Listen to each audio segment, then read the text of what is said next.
Bonjour, aujourd'hui une vidéo sur les clématites. Alors là nous sommes à l'entrée de la maison et nous avons une clématite. Ils ont deux en fait, il y a une blanche et une bleue. La blanche elle a déjà fini de fleurir.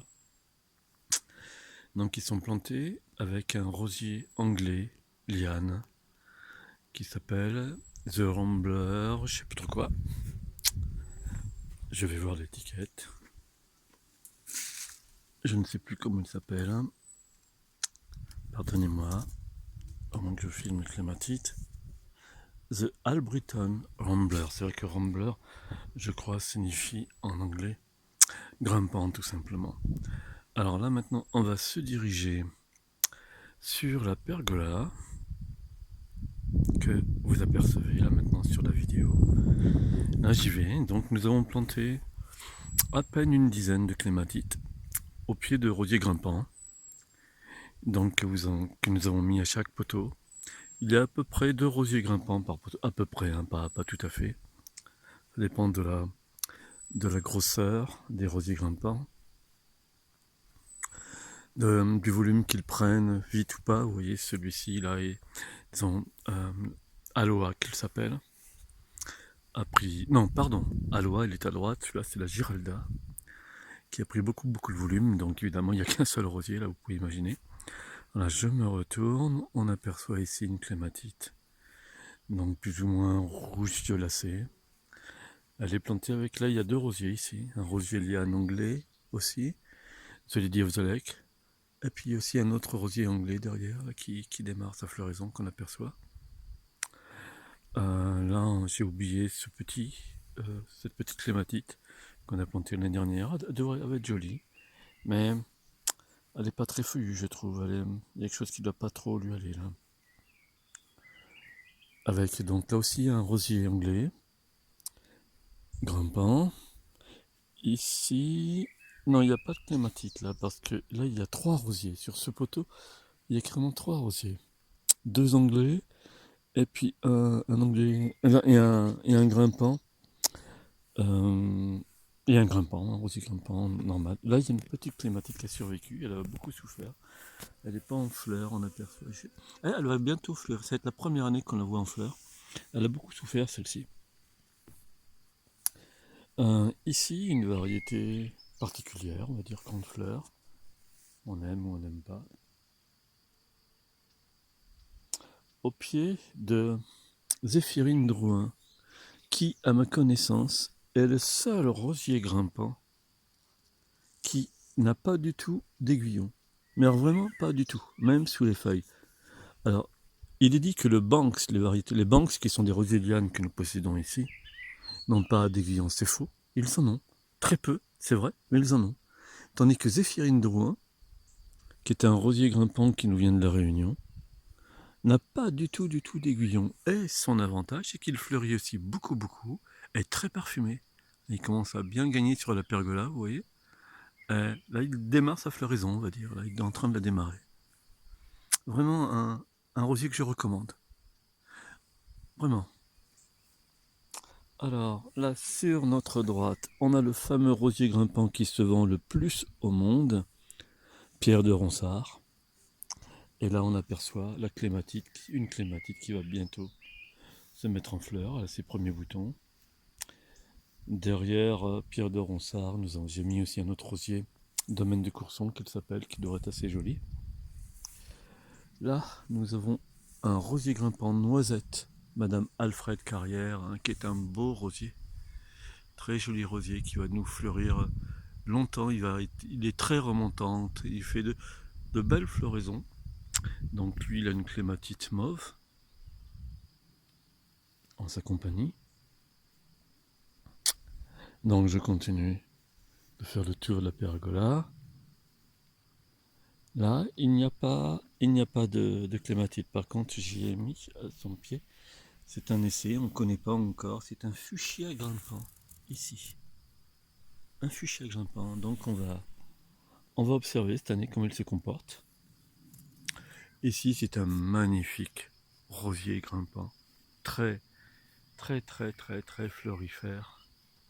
extrêmement exubérant, vous voyez un petit peu sa grosseur, regardez un petit peu par rapport à tous les autres rosiers, ils ont presque tous été plantés en même temps, regardez un petit peu celui-ci. Alors c'est un rosier à fleurs simples, j'aime beaucoup les rosiers à fleurs simples, et ça va être vraiment un, vraiment, comment dire, une exubérance de fleurs, et puis en plus ça va être un balai d'abeilles, hein, vous savez que je suis, donc j'ai besoin de voir les abeilles butiner à gauche, à droite, c'est tellement important pour nous tous. Là, vous avez encore un rosier Bourbon, donc un rosier qui nous vient de la Réunion. Madame Isaac Perrer, réputé aussi, celui-ci sent très très bon, très fleurifère aussi. Donc là, nous y avons mis aussi une clématite mauve à son pied. Elles sont toutes très, très jeunes, nos clématites, comme vous pouvez le voir. Elles sont dans leur 2e année pour la plupart.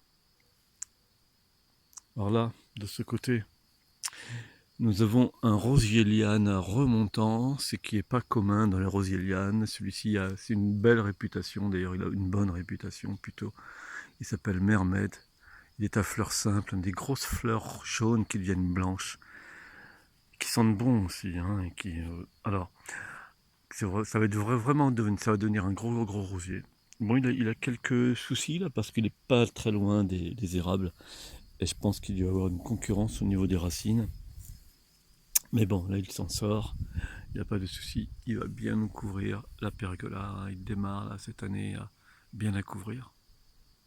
Ça devrait bien pouvoir le faire.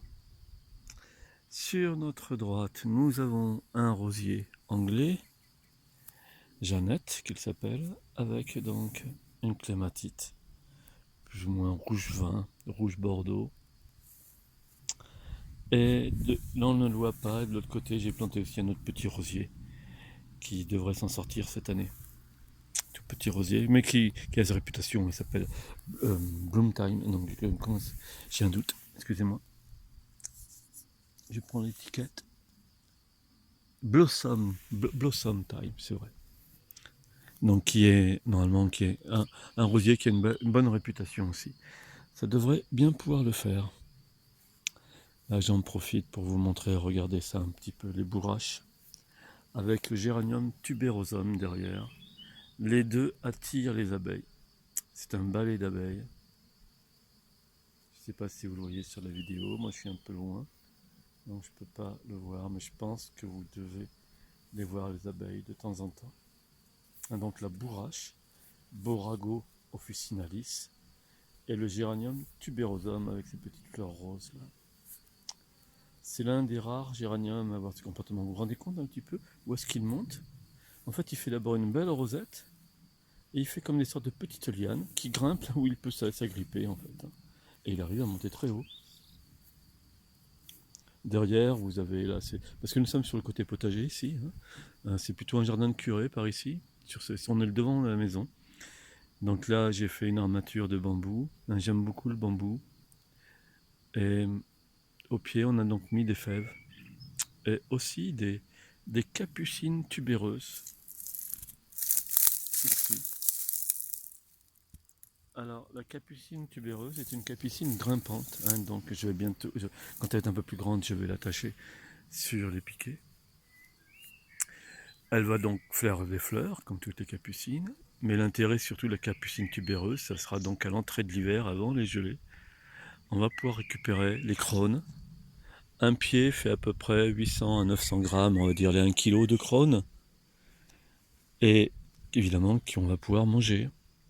Donc de toute cette récolte, à chaque piquet que vous voyez là, tous les piquets, j'ai mis un crône de capucine tubéreuse. Donc nous allons avoir une belle récolte en début hiver. Et c'est très bon, au niveau goût, c'est très bon. Comme vous pouvez remarquer, notre potager, c'est du mulch partout. Je ne bêche pas, je ne bine pas. Je fais simplement un trou quand je dois planter, c'est tout. Mais après, c'est, je dirais, les macro et micro-organismes qui travaillent le sol. En fait, c'est pas vraiment du travail, c'est de la décomposition constante qui apporte de l'azote, du potassium et ce dont les plantes ont besoin. C'est ma façon de faire le jardin, donc pas de bêchage, pas de binage, mais du mulching. Et j'ai pu vous assurer sans exagérer du tout. À chaque petit coup de pelle que je donne pour planter, dans cette zone, j'ai au moins 3 à 4 vers de terre à chaque fois. Et vous savez que les vers de terre, donc en lombriculture, euh, on dit que c'est quasiment le macro-organisme qui amende le plus le sol. Donc ici, c'est vraiment très très riche. Regardez d'ailleurs, on a laissé cette marguerite sauvage pousser. Regardez le pied comme il est devenu gros, très grand. Par rapport à ceux qui poussent dans la pelouse que je garde aussi tous les ans, je garde des ensembles. Mais celui-ci est beaucoup plus gros, beaucoup plus grand.